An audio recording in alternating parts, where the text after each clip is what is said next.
جو شخص عبادت کو عادت سمجھ کے کرتے ہیں، اور ایک واقعہ ہے وفی قصص العبر، قصوں میں نا عبرت ہوتی ہے، لیسنز ہوتے ہیں۔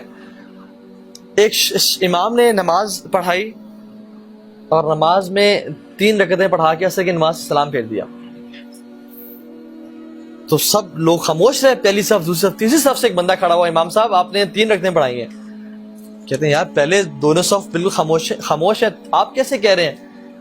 کہتے ہیں امام صاحب میری 4 دکانیں ہیں، میں روزانہ عصر کی نماز میں ہر دکان کا حساب کرتا ہوں، آج پریشانی ہے کہ میری ایک دکان کا حساب رہ گیا،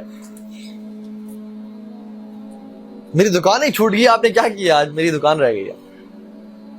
اس بندے کو نماز میں بھی ٹینشن کیا کہ میری ایک دکان کا حساب رہ گیا۔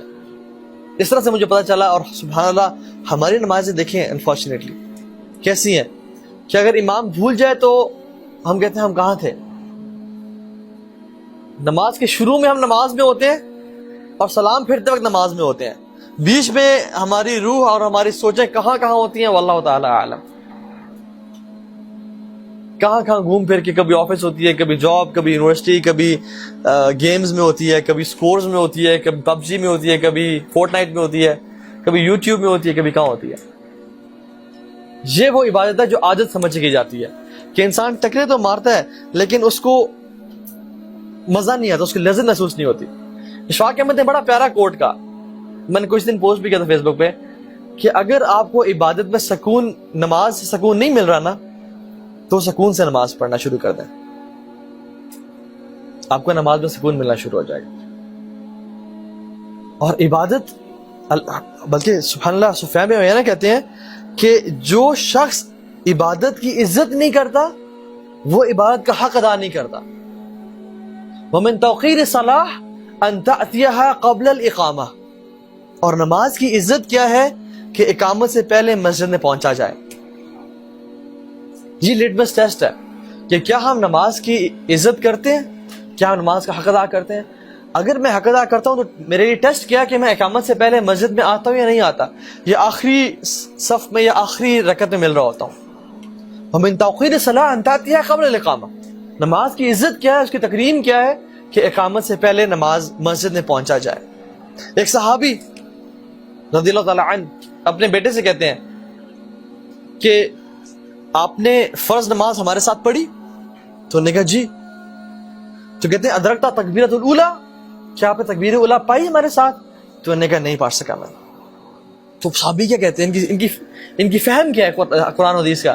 کہتے ہیں اگر آپ یہ تکبیر اولیٰ پا لیتے تو یہ آپ کے لیے 100 سرخ اونٹنیوں سے بہتر ہوتی، 100 ریڈ کیملز، ایک تکبیر اللہ آپ کے لیے 100 ریڈ کیمل سے بہتر ہوتی ہے۔ اچھا let's put things into perspective, ہمیں کیا پتا اونٹ اور سرخ اونٹ، ہمیں تو اونٹ نہ دیکھے نہ کبھی سفر کیا۔ سرخ اونٹ جو اس زمانے میں تھے، it was very prestigious thing. جیسے آج آپ کسی کے پاس لیمبورگینیز ہیں نا یا بگاٹیز ہیں، I'm not talking about Mercedes or Audis یا BMWs کیونکہ وہ نارمل ہیں، I'm talking about high end cars, luxury cars, maybe a private jet as well۔ یہ وہ چیزیں ہیں جو سرخ کیمل سے آپ اس کو تشبیہ دے سکتے ہیں۔ تو امیجن کسی بندے کے پاس 100 لیمبورگینیز ہوں، 100 بلیک لیمبورگینیز ایک بندے کے پاس ہے۔ اب صحابیہ کہہ رہے ہیں تمہارے لیے ایک تکبیر اولیٰ 100 لیمبورگینیز سے بہتر ہے، just to make you understand۔ لیکن ہم لوگ کس طرح سے تکبیر اولیٰ چھوڑ دیتے ہیں کیونکہ ہمیں احساس ہی نہیں ہے۔ امام شافعی رحمہ اللہ جو ہے وہ نماز شروع کرتے رات کو، اور نماز پڑھتے پڑھتے نا کہتے ہیں کہ میری رات گزر جاتی ہے اور فجر کی اذانیں انہیں شروع ہو جاتی ہیں کہ مجھے احساس ہوتا ہے کہ میں تو نماز پڑھا تھا اور نماز کس طرح گزر گئی۔ سبحان اللہ، یہ نماز ہے جو عبادت سمجھ کی جاتی ہے۔ کہتے ہیں کہ میں ساری رات اللہ اکبر کرتا ہوں اور نماز پڑھتا رہتا ہوں حتیٰ کہ فجر کی اذانیں انہیں شروع ہو جاتی ہیں۔ اور ہم لوگ سبحان اللہ نماز کس طرح چھوڑ دیتے ہیں، کوئی پروجیکٹ آیا، اسائنمنٹ آئی، نماز چھوڑ دی۔ اللہ کے میرے صحابی کو کہا تھا کہ اے میرے صحابی فرض نماز کبھی نہ چھوڑنا، ان قتلت او حرقت، چاہے تجھے کاٹ دیا جائے یا تجھے جلا دیا جائے، تو نے فرض نماز نہیں چھوڑنی۔ عبداللہ بن ام مکتوم نابینا صحابی ہیں، اور بزرگ صحابی ہیں اللہ کے نبی کے پاس عذر لے کے آئے, ایکسکیوزز لے کے آئے, یا رسول اللہ مجھے مسجد سے عذر دیں کہ میں گھر میں نماز پڑھ لیا کروں, مجھے گھر میں نماز پڑھنے کی اجازت دیں. اللہ کے نبی نے کہا کیا عذر آپ کے پاس؟ کہا یا رسول اللہ میں تو نابینا ہوں, میرا گھر مسجد سے بہت دور ہے اور مجھے لانے والا کوئی نہیں ہے, مجھے رخصت مل سکتی ہے؟ تو انہوں نے کہا کہ حل تسمع ندا, کیا آپ اذان سنتے ہیں؟ تو انہوں نے کہا جی یا رسول اللہ, اذان کی آواز تو مجھے آتی ہے. تو انہوں نے کہا پھر آپ پہ فرض ہے مسجد میں آ کے نماز پڑھنا. صحیح مسلم کی روایت میں 3 ایکسکیوزز ہیں, اور روایت میں 3 اور ایکسکیوزز ہیں جو کہ انہوں نے بیان کی. فرمایا یا رسول اللہ میری گھر اور مسجد کے بیچ میں کانٹے اور درخت اور جھاڑیاں ہیں, میرے گھر اور مسجد کے بیچ میں جانور اور درندے ہیں, مجھے ڈر لگتا ہے کہ میں آ رہا ہوں تو مجھے کہیں وہ اپنا نوالا نہ بنا لیں. اور تیسری چیز, میرا بڑھاپا میرے اوپر چھا گیا ہے, میں اتنا بوڑھا ہو چکا ہوں, انی کما ترانی, میں ایسا ہی ہوں جیسے آپ مجھے دیکھتے ہیں, means I am so weak and meek, مجھے اجازت دیں کہ میں گھر میں نماز پڑھ لوں. تو اللہ کے نبی نے پوچھا کیا آپ کو اذان کی آواز گھر تک آتی ہے؟ تو انہوں نے کہا جی یا رسول اللہ اذان کی آواز تو آتی ہے. کہتے ہیں پھر آپ کو نماز مسجد میں جا کے پڑھنی پڑے گی. سبحان اللہ, 6 ایکسکیوزز. ایک نابینا ہونا, دوسرا گھر مسجد سے دور ہونا, تیسرا لانے والا کوئی نہیں ہے, چوتھا گھر اور مسجد کے بیچ میں جھاڑیاں ہیں اور درخت اور کانٹے ہیں, پانچواں درندے اور جنگلی جانور ہیں, بھیڑی ہوتے تھے اس ٹائم مدینہ میں, ٹھیک ہے, چھٹا بڑھاپا چھا گیا. اللہ کی بھی نے کہا کہ نہیں آپ کو اجازت نہیں ہے گھر میں نماز پڑھنے کی. مجھے اب یہ بتائیں کہ ہم لوگ اللہ تعالیٰ کے سامنے کون سا 7واں عذر پیش کریں گے کہ اللہ ہم تو گھر میں نماز پڑھ لیا کرتے تھے. جب ان صحابی کو اجازت نہیں ملی تو ہمیں تو چھینک آتی ہے, ہم گھر میں نماز پڑھ لیتے ہیں. ہم تو واٹس ایپ پہ میسیجز دیکھ رہے ہوتے ہیں تو ہماری گھر میں نماز ہو جاتی ہے. ہم تو رینڈم ویڈیوز دیکھ رہے ہوتے ہیں اور دیکھتے ہیں کہ وہ نماز ٹائم تو گیا, چلو اب گھر میں پڑھ لوں گا. اللہ اکبر, ہم کہاں کھڑے ہوئے؟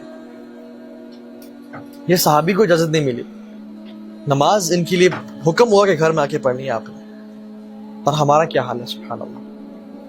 This is how important this matter is. اسی طرح سے اللہ کے نے فرمایا صلو کما رأیتمونی اصلی, نماز اس طرح پڑھو جس طرح مجھے پڑھتے ہوئے دیکھتے ہو. آپ کو پتہ ہے شیخ البانی کی وہ ایک حدیث لائے ہیں سلسلۃ الاحادیث صحیحہ میں, اور صحیح اوتھینٹک حدیث ہے. اس کو نا انسان دیکھ کے نا پڑھ کے نا تڑپ جاتا ہے. ایک شخص ہوگا جو 60 سال کا ہوگا, 70 سال کا, سوری, ایک شخص قیامت کے دن اللہ کے سامنے آئے گا اور وہ 70 سال کا ہوگا, تو اسے نماز کتنے عرصے پڑھی؟ 60 سال, کیونکہ 10 سال میں عمر نماز فرض ہوتی ہے.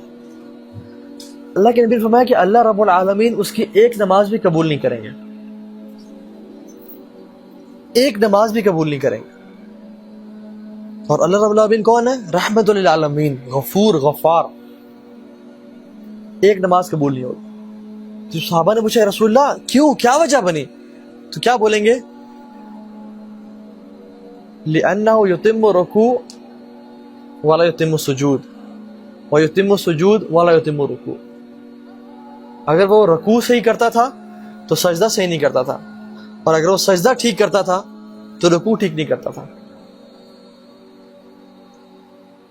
رکوع میں ابھی پورا کھڑے نہیں ہوئے, سیدھا کمر سیدھی کی نہیں, اپنے آپ کو اسٹریچ نہیں کیا جو صحیح طریقہ ہے, فوراً سے سر اٹھا لیا, اور ابھی سر اٹھایا نہیں, پورا سیدھا کھڑے نہیں ہوئے, فوراً سے دھڑل زمین پہ گر گیا. یا سجدہ, ابھی سجدے سر اٹھایا نہیں, ایسے ہاتھ صرف ٹچ کیا اور دوبارہ واپس نیچے گر گیا, جیسے مرغا ٹھونگے مارتا ہے. اس طرح کی آج کل نمازیں ہو چکی ہیں ہم لوگوں کی.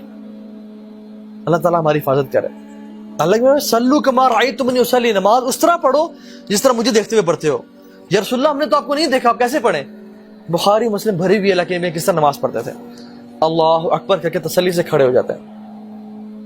اور اللہ کے نبی کا قیام کیسا تھا؟ اللہ اکبر, سورہ فاتحہ پڑھتے, سورہ بقرہ پڑھتے, یہ رات تک قیام اللیل تھا, اس کے بعد سورہ آل عمران پڑھتے.